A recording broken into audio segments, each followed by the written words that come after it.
Merci Monsieur le Président, Madame la Ministre, mes chers collègues. Lundi dernier, dans le Pas-de-Calais, 2 militaires du 41e régiment de transmission de Douai ont tragiquement perdu la vie.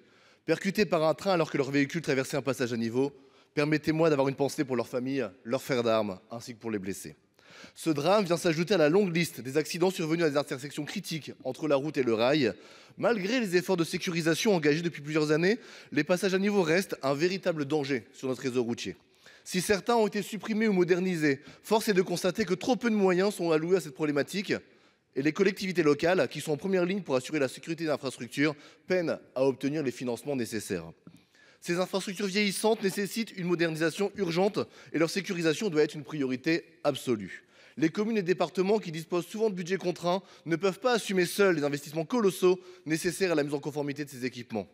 Le plan de sécurisation des passages à niveau initié en 2021 a certes permis de financer 130 projets à hauteur de 26 millions d'euros, mais ce chiffre reste largement insuffisant au regard des besoins des territoires. Ce drame, Madame la Ministre, nous rappelle brutalement que chaque jour de retard dans ces travaux coûte des vies.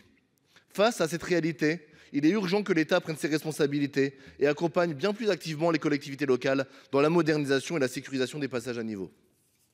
Cela passe bien évidemment par une augmentation significative des crédits dédiés, mais aussi par une simplification des démarches administratives qui freinent trop souvent la mise en œuvre des projets. Madame la Ministre, quelles mesures concrètes votre gouvernement compte-t-il prendre pour renforcer cet accompagnement? Quels nouveaux financements seront mobilisés pour aider les collectivités à supprimer ou moderniser les passages à niveau les plus dangereux? Enfin, pouvez-vous nous garantir que la sécurisation de ces infrastructures deviendra une véritable priorité afin d'éviter que de telles tragédies ne se reproduisent encore et encore, afin de protéger nos concitoyens d'un danger qui ne devrait pas en être un? Je vous remercie. Madame la Ministre. Merci Monsieur le Président, Monsieur le Sénateur. Nous sommes très sensibles à votre question et chacun d'entre nous, naturellement, pense aux victimes d'accidents de la route, d'accidents ferroviaires qui se produisent au passage à niveau. Il y a à cela souvent deux raisons.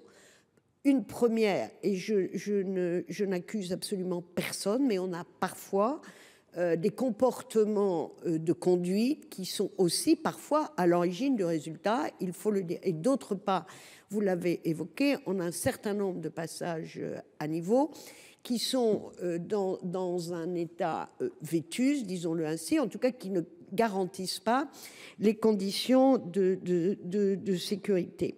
Après l'accident tragique de Millas qui est intervenu en 2017, l'État a pris à bras le corps la situation avec l'engagement d'action pour améliorer la sécurité dans le cadre d'un plan qui a été annoncé en 2019.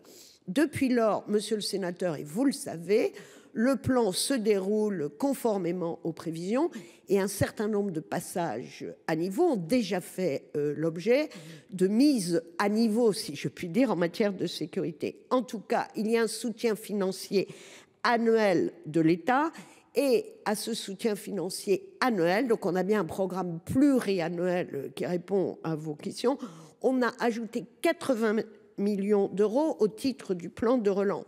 Je tiens à vous assurer que les crédits de l'État disponibles en 2025 pour la sécurisation des passages à niveau permettent de couvrir les besoins exprimés par les préfets de région. Donc je vous confirme que le gouvernement est déterminé à poursuivre ces efforts pour que des drames comme celui que vous avez évoqué à Bailleul-sur-Berthoud ne se reproduisent plus. Et je vous invite, Monsieur le Sénateur, à diffuser ces bonnes nouvelles à votre territoire.